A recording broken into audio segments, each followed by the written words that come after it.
Don in London, hello. July 10th, 2009, and July's whipping along quite easily.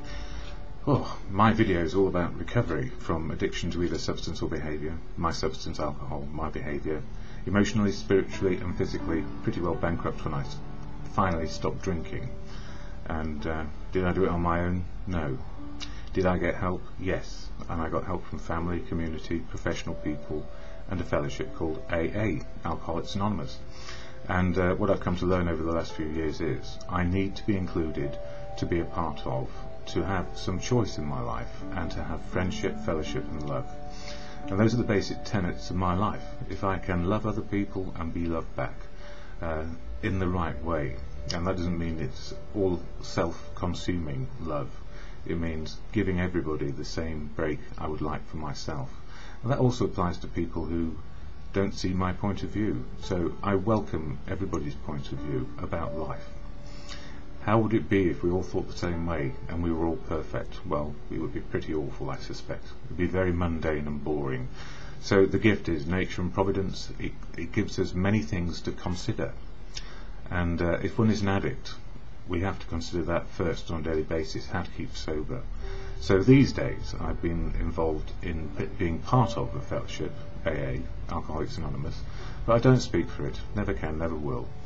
And the simple reason is it's full of unique, authentic people making their personal choices on a daily basis, how to make one day work. It's like a one-day life plan. And people talk about coping strategies and how to deal with contingencies. And worst case scenario for an addict is suddenly realising there's no way out. There's no help that can help. No single person can be a higher power and make it all happen in the right way. That is to get out of the addiction and go back to recreational addiction, maybe. Recreational bits and pieces here and there. It doesn't work like that. Not for me in my experience. So today I'm very lucky. Family, community, professional and the fellowship. So lots of things working to help me keep sober one day at a time. So my life plan for today is to stay away from drink, to be a part of, to help, support and be there. That's what I can do. What I cannot do is make false promises or set a bar for people to try and jump over in order to be something which I think they ought to be. So we are just where we are. I'm me, you're you. So what helps me most now, stay in recovery, is the fellowship, and then I can be a part of family, community and whatever else is going on in the world. And I have my choices back, to be included or not included. And that's so important, to have choice back in my life about how it can be. And maybe find out who I am on a daily basis. And I think that's what the fellowship has done for me. So why go to fellowship, or the AA fellowship? Because of the statement it says at the beginning of every meeting. It's called the AA Preamble, and it goes like this. Alcoholics Anonymous is a fellowship of men and women who share their experience, strength and hope with each other, that they solve their common problem and help others to recover from alcoholism. The only requirement for membership is a desire to stop drinking. There are no dues or fees for AA membership. We are self-supporting through our own contributions. AA is not allied with any sect, denomination, politics, organisation or institution. It does not wish to engage in any controversy, neither endorses nor opposes any causes. Our primary purpose is to stay sober and help other alcoholics to achieve sobriety. And in that last sentence there, our primary purpose is to stay sober and help other alcoholics to achieve sobriety. It's partly why I do these videos, but it also is my morning reflection or meditation. And I do utilise the fellowship literature, AA fellowship literature. And a couple of comments about Tradition 11, which reads, our public relations policy is based on attraction rather than promotion. We need always maintain personal anonymity at the level of press, radio and films. And, to say that anonymity is, in Tradition 12, anonymity is the spiritual foundation of all our traditions, ever reminding us to place principles before personalities. It's contentious, really, and we don't always see eye to eye with principles as stated, because time adjusts and people have different views and opinions, and the gift of AA is we're all allowed to have our views and opinions. And in Tradition 1 it says no AA person can tell another AA person what to do, but I assure you that doesn't stop people telling each other what to do. because we're still simply learning how to make progress, and we have lots of suggestions, and sometimes a suggestion can come across as an edict, or you must or you should, and there are no musts or should in life. It's about making the right choice in the moment. So what is spiritual for me, and is it the foundation, anonymity the foundation of spiritual life? I guess I find truth is the spiritual foundation. Truth is spiritual because it's black and white, doesn't lie. Truth is as it is. Problem is, belief, faith and other elements can be, I suppose, put across as truth, and then we're into a real conflict and contentious area of, I believe my truth is better than your truth, and the answer is, your truth is your truth, and until it's adjusted because of time, circumstance and evidence, we have to go with what we know and what we understand, and a bit of faith as well that we're on the right track, in good conscience. So in good conscience I do these videos about me and my recovery, and anonymity, my anonymity was blown from day one. When I met my neighbours in the rooms of AA, I met my friends from the gym in the rooms of AA, and my mother's best friend was sitting in the front row of the room I entered first when I went to AA, and I didn't go of my own volition. My sister pushed me through the doors quite rightly and said, go in there and sort yourself out. Of course, what did I do? I didn't go back for 5 years.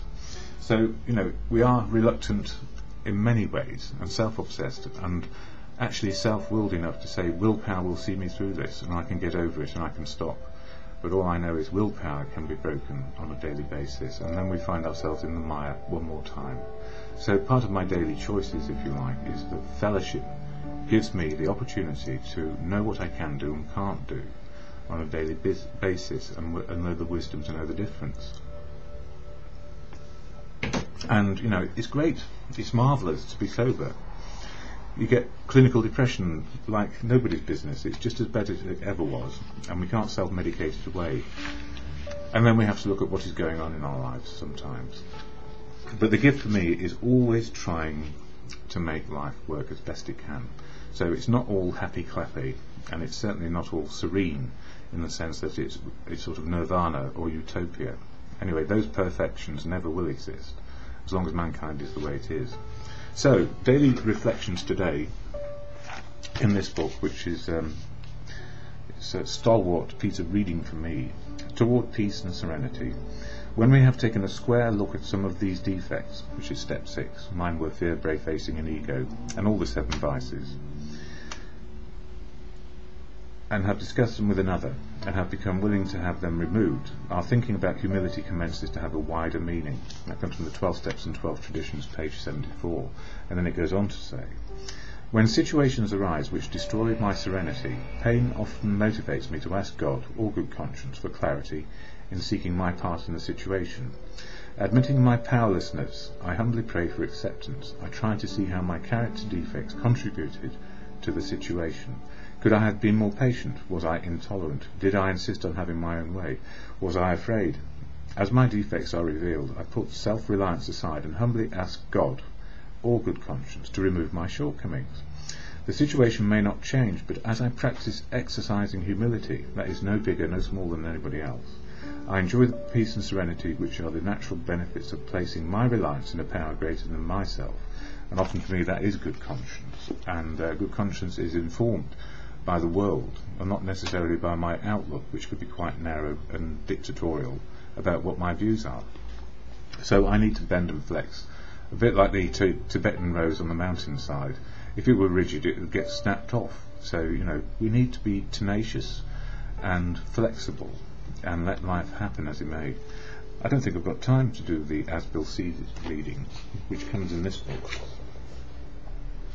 But, July is all about shortcomings, improving my courage, faith and confidence on a daily basis, to know that not always will I get it right, to know that sometimes I might get it right, but it's only for the moment, and I need to adjust as time goes on and wisdom is learned. So the serenity prayer, the one to God or to your good conscience or to the higher power that you understand, and it's not mine, it doesn't have to be in any shape or form, it goes like this: God, in good conscience, grant me the serenity to accept the things I cannot change, courage to change the things I can, and the wisdom to know the difference just for today, July 10th, 2009.